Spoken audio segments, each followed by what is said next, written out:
ರಾಷ್ಟ್ರ ಸಂವಿಧಾನಕ್ಕೆ ನೀನೆ ಶಿಲ್ಪಿಯು ದಾರಿದೀಪವು ನೀನೆ ಕಲಿಸಿಕೊಟ್ಟೆ ಸಮಾನತೆಯನು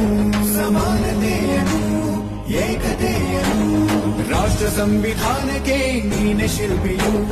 ನೀನೆ ಕಲಿಸಿಕೊಟ್ಟೆ ಸಮಾನತೆಯನು ನಿನ್ನ ಲೇಖನಿಯ ಬರಹ ದೇಶ ಗರ್ಜನೆ ಒಂದು ಮಾತುಗೂಡ ಭೀಮ ಗರ್ಜನೆ ನಾಯಕ ನೀನು ಭೀಮರ ಮಹಾನಾಯಕ ನೀನು